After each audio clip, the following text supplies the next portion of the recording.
Valley News Live and Gate City Bank present the Bison Football Show with head coach Chris Kleiman.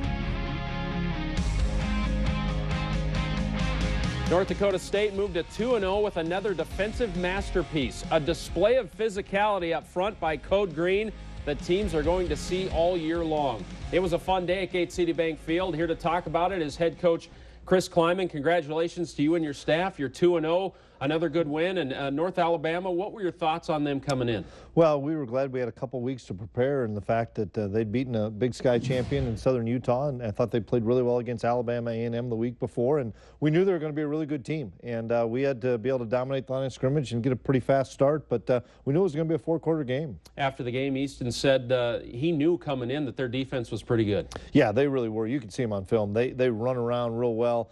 They have great length. They're tough up front. Plus, it's a defensive-minded head coach, and he's got his stamp on it. And they're going to win a lot of games because of that defense. No doubt. Let's take a look at the first half here, break it down, and show some of the highlights to you. I thought the big issue for North Alabama was their offensive line versus the Bison D-line, clearly. Yeah, and that's an area that they need to improve, and Coach knows it, is trying to find some offensive linemen because we really dominate the line of scrimmage up front with our defensive linemen. You know, sack and then a no gain really set the tone early. Really did.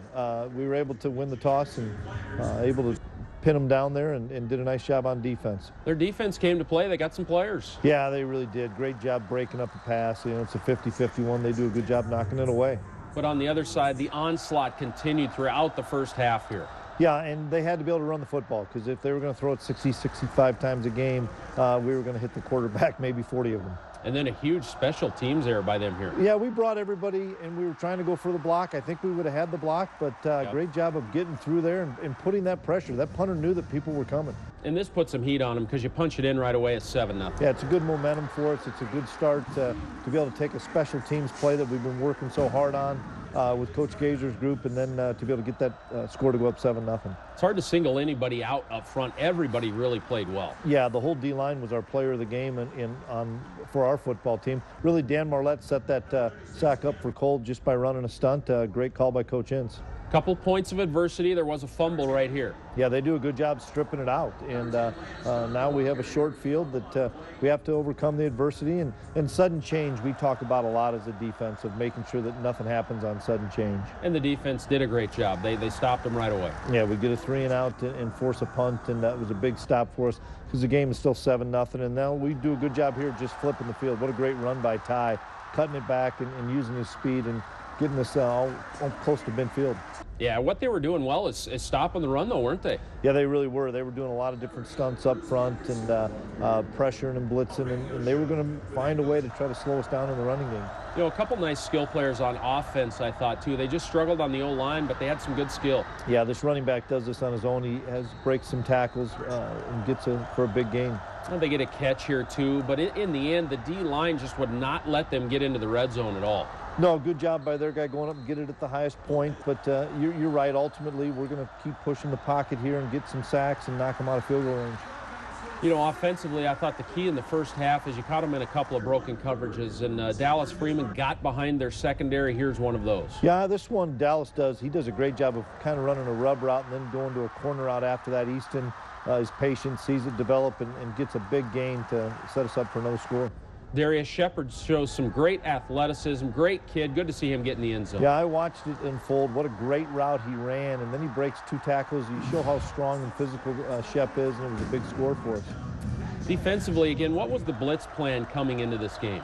Show a lot of different things. You know, come from the field, come from the boundary, come from up inside, and I thought the defensive coaches did a phenomenal job of the game plan of just keeping those guys off kilter a little bit.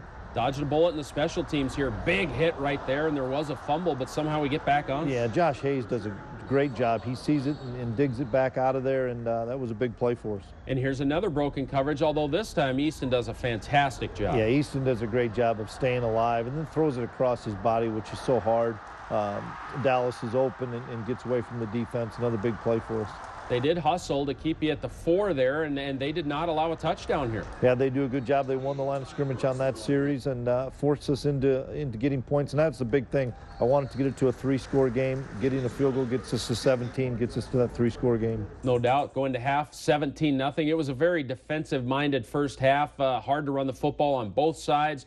Third down conversions weren't easy for either side as well. Before we get to the second half on the Gate City Bank hot seat, Dan Marlette's off to a great start this season. Dan, what teammate do you relate the best to? I'd probably go with Levi. Spend the most time with him. Okay. Your favorite member of the Bison coaching staff? You got to go with Coach Hens. Spend the most time with him again. I mean, makes sense. What sport did you try as a child that you weren't very good at? Soccer. Was not a fan of soccer. How about Halloween costume? What's your favorite one? Me and RJ went as a crayon one time. I was blue, he was a green crayon. That's pretty good. What did you get in the most trouble for with your parents? I'm going to plead the fifth on that one. Okay. If you could be best friends with a celebrity, who would it be? I'm a huge fan of Chris Pratt, the actor. So. Okay. What is the most expensive thing you would buy if you had unlimited money? I'd probably go with a boat or a yacht or something, somewhere down south. Good choice. Worst fruit you've ever tasted? Lobster. Got very sick eating lobster one time. Okay. What skill do you want to learn? Fly fishing, actually. I want to be able to fly fish out in Colorado. Yeah, it's fun. Strangest tradition in your family? I wouldn't say strange. We're Norwegian, so we like making a lot of lefse and eating lefse. So maybe not too unique, but it's different. That's good. Thanks, Dan. Thank you.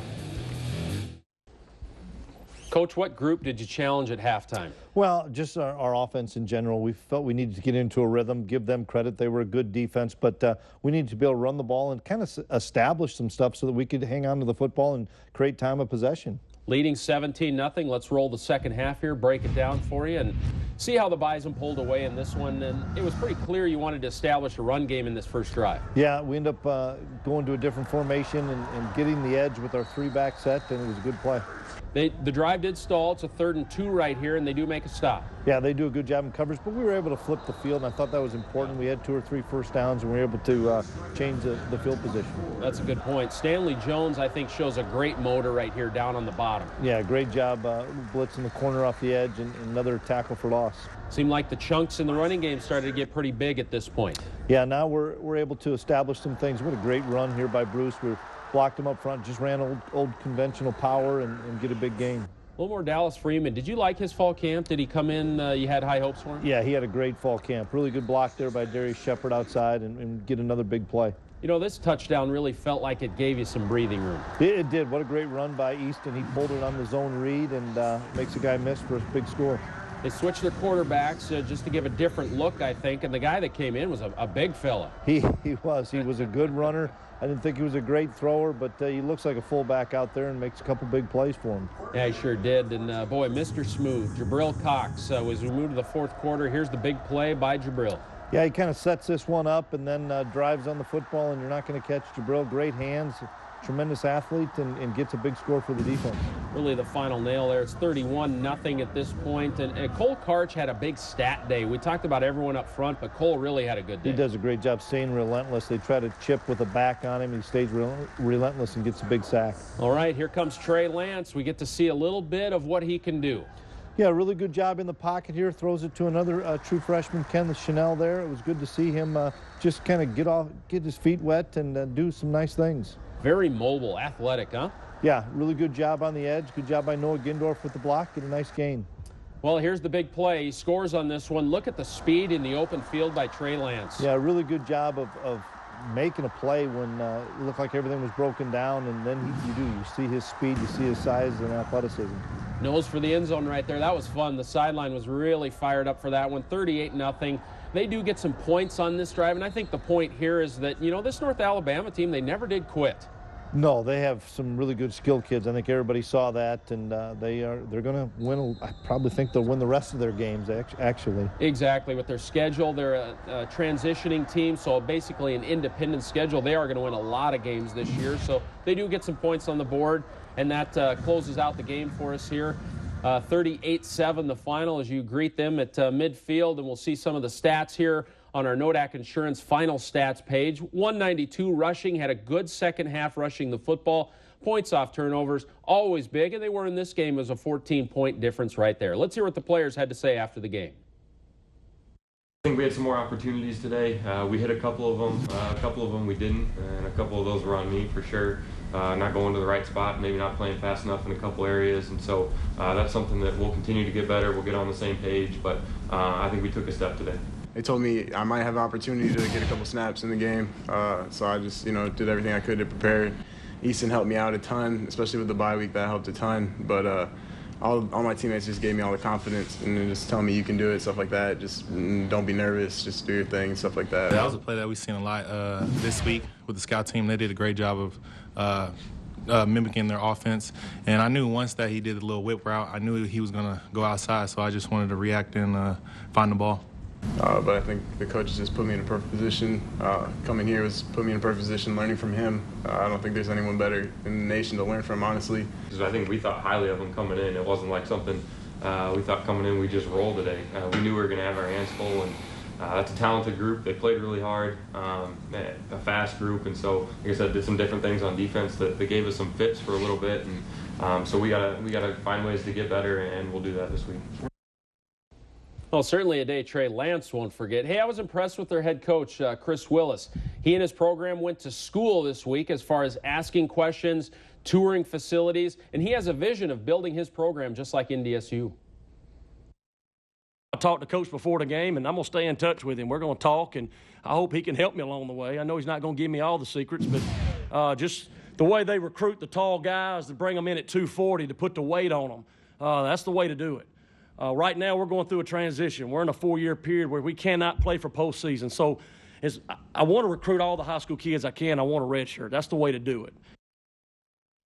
He gets it, doesn't he? I think they're going to have a nice little future, a good addition to the FCS. A great addition to the FCS, somebody that will compete with Kennesaw down there. And he said Kennesaw and Jacksonville State are his two biggest competitors in recruiting. And I think once they become playoff eligible with the class that's coming in, I think they'll beat some of those teams on those recruits. But I really was impressed with him, really was impressed with their football team. Agreed. Best of luck to them the rest of the year. Our Nodak Insurance player of the game was safety Robbie Grimsley, who had a big day with 11 tackles. Anytime North Alabama got past the first wave, Robbie was there to clean it up. It was a clinic on tackling by the senior, who has worked his way into one of the best safeties in the country. Robbie has become great because he is never satisfied. Yeah, there's always stuff that you can work on, but our goal every game is that we tell ourselves we're the best defense in the country, and if you're the best defense in the country, you got to play like it. And I think that's what we've done for the first 2 games, and our goal is to not give up any points. And obviously we've come pretty close to doing that, but we still got work to do. Love that. He's never satisfied. That's great comments from Robbie Grimsley, our Nodak Insurance player of the game. Coach, I want to talk about Jabril Cox. Just how good is he? I mean, he's just one of the best in the country. We all know that, but you see plays like the pick 6 yesterday, and you just marvel at his athleticism. Yeah, tremendous athlete. Getting better and better of understanding our defense, understanding the opponent's offense. We moved him around. We played him a little bit of inside, which we'll continue to do to give Dan and Levi a rest. But what we have him do in our defense, he needs to be an impact guy, and without question he is. What a player he is, there's no question. Hey, this 4-game rule really came into play in this game, I thought. 7 true freshmen played. A couple played in the first game as well, but we list them off here. Just give us a sense of how you're using that rule and maybe some of these individual players that got into the game. Yeah, it's a week-to-week deal, especially with this 4-game rule, that we want to try to give some guys that have shown us enough things since August 1st an opportunity. And Phoenix Sproul sticks out to me on offense because he's played in both games and a guy that has a chance to play in all 11. On defense, James Kaiser has a chance to play in all 11. The other guys will probably just try to spell here and there for those 4 games. Now, if you get an injury like we had with Seth Wilson last year, then it probably speeds somebody up. But it's something that as a coaching staff we're looking at on a weekly basis. No doubt. Great to see all those young players. Fun to watch them. Trey Lance was an absolute joy to watch as well. Injuries, through 2 games, it's pretty clean, really. Colin Connor was banged up. He did play in the second game here, so he appears to be okay. Caleb Butler missed a game. couple of more significant injuries with Mercadal and Davis, but all in all, not too bad through 2. Yeah, we lost Aaron and Dom for the season with knee injuries a couple weeks back, and they just had surgery, and it's a shame because they really provide a bunch of depth for us as well as excellent special teams guys. Caleb we should have back, I think, next week, and CC, we'll see how he went through the game, but I envision him being back full speed. Not too bad. Injury update there for you through 2 games for the Bison. Easton Stick had quite a week. He's more than a football player, folks, and we all know that, but we'll see it coming up next. Welcome back to the show. Bison players, many times on their own, constantly give back to the community. The leader of that charge is quarterback Easton Stick, who does so much for so many, and he has been rewarded for it. Alex Egan has this week's Olaf Anderson Construction feature story. Hello. Welcome. It came as a surprise to Easton Stick. What is going on here today? But it probably shouldn't have. We're going here? Stick is one of 22 college football players nationwide to be selected to the All-State AFCA Good Works team. Obviously, this is a huge surprise. I had no idea what we were getting into today. Would have loved a heads up. I don't know. It's really special to be a part of this program and to be a part of this community. I had no idea what I was getting into when I signed on, almost 5 years ago. The senior quarterback was given the honor at Sanford Hospital, just one of the places he has taken some time to spend in the Fargo-Moorhead community. That list of places Stick has volunteered at is lengthy, with North Dakota Special Olympics, Make-A-Wish, Schools Alive, Feed My Starving Children, and the YMCA of Cass and Clay counties all on it. He's also read to elementary students and been a guest speaker at various church and youth group events. I think it's important to give back to people that give to you, and so I've been able to do that. Guys in our locker room continue to do that all the time, and it's something that the coach preaches all the time, and guys take it to heart and understand that we're really fortunate to be in the situation that we are. The AFCA Good Works team is selected by a voting panel including former members of the Good Works team like Tim Tebow and media members like ESPN's Kirk Herbstreit, among others. Stick realizes the position he's been put in as the quarterback of North Dakota State and the impact he can have in the community, especially with young kids. I was one of those kids, too, that, I was a sports junkie growing up, and so athletes were, they were on a pedestal for me. And so it's important. You got to recognize that everything that we have is because of our community, and so it's important to go and give back to those people. For Stick, he called the recognition humbling, and for all of his great efforts on the field, he's equally as great in the community off the field. Like I said, it's a special feeling being able to be a part of this community. For the Bison Football Show, I'm Alex Egan. Coach, a lot of the players give back, but boy, Easton Stick, what a fantastic human being. Yeah, it really is, and credit his folks, Mike and Shelley. They've done a phenomenal job raising him, and Easton comes up here and continues to want to give back to this great community that's given him so much, given our program and our athletics department so much, and we have so many guys like Easton in our locker room doing that on a daily basis, and something that we strive and we talk about. We want to give back to this great community that's given us so much. No doubt about it. Hey, so many talented running backs in that running back room. And we're about to add another one of those to the mix. Sabian Clark was a big get in this recruiting class.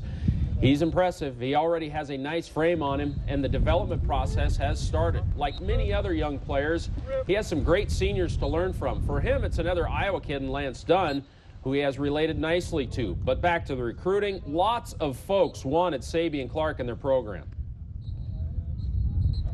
The recruiting process was kind of crazy, having my first offer as a sophomore to Iowa State and then to Iowa, and then gradually picking up some FCS offers such as NDSU, SDSU, UNI, and USD, which were all my offers. It was kind of a crazy process because being a young kid, especially a sophomore, picking up my first FBS offer, it kind of changed the perspective on how football was going to go for me. Well, there's a talented young man that's going to fit right into the system pretty well in time. Yeah, he really will. We're blessed to have a lot of running backs, and he's the only true freshman we have right now at running back, and we're excited. He's getting a lot of reps on the scout team, learning a lot from those older guys, and somebody down the road that we're going to hear from. Would that be a situation where you use the 4-game rule on him, or is he a guy that needs more work, or where is that Well, we dressed him yesterday, and had we gotten the ball back one more time, we were going to put him in the game. So you just never know, and those are things on a week-to-week basis that as coaching staff we have to discuss. What are some of his great attributes? He's a physical runner. He's got tremendous speed. He's got really good length. He's a 6'1", and a half guy that's 200, 205 pounds that is going to be a 215 to 220-pound guy that runs really well, and he has nice hands. So he fits all the things that we're looking for. Trey Lance and Sabian Clark, among others. What a recruiting class by the Bison. Hey, coming up, a very, very tough game against a CAA team, the Delaware Blue Hens, who are a very good team, good defense. We're going to talk about them coming up. Well, an interesting test coming in this week on our Verizon Look Ahead. It's the Delaware Blue Hens. They're from the Colonial, which is James Madison's conference. They have a proud tradition. They played in the first championship game in Frisco, have not been back to the playoffs since, but they are on the uptick again with Danny Rocco. They have a good football team. Yeah, exceptional football team, really good, both sides of the line of scrimmage, talented guys. Danny Rocco's a really good coach. I think he has at least 15, 17 seniors that are starting. It'll be a Valley-type atmosphere and a Valley-type game. We'll have to play really well to have a chance to be successful. Really, in the FCS right now, there's 3 really power conferences. The Colonial is one of those. What style of play do you typically see? We've seen it from James Madison, but Delaware plays that style as well. Yeah, really physical, and they're going to be similar to us, under center, want to run the football to set up their play-action game and play really solid defense. So it's going to be a great game for fans to watch because it's going to be 2 physical teams that are going to hit you in the mouth. Danny Rocco is a coach that you know well. You're on a lot of committees. You deal with him a little bit. He was here with Richmond as well in the semifinals a few years back. Yeah, and that tells you something. He left Richmond where he had Kyle Aletta to go to Delaware because he felt he had more resources and a better chance for success, and he'll have them turned around. He was 7-4 last year, and we both thought they should have made the playoffs. Yeah, no question about that, and a good team coming in here. How do you think the schedule has played out? So you had the bye week. Now you kind of get back in a rhythm a little bit here, don't you? I think that's really important for our guys and for our coaching staff to get back into that rhythm. We have a bunch of them in a row. Only thing we can worry about is Delaware, but we need to get into a rhythm just on a weekly basis, and it's going to start off this week with homecoming, a lot of festivities. We need a phenomenal crowd. We need a really loud crowd to try to take the momentum away and to try to knock their offense off kilter a little bit. Yeah, make no mistake, folks, this is a playoff-level football game coming up. Delaware, I believe, is a playoff team this year. Very good football team. We need the crowd out there this week. It's homecoming. It's going to be a fun week. Of course, NBC North Dakota will be fired up. ESPN Plus again on the TV side. The Bison Radio Network will have everything covered for you. But we'll see you at the Fargo Dome, Gate City Bank Field, for a big, big game against Delaware. The Bison are 2-0. We'll see you next week.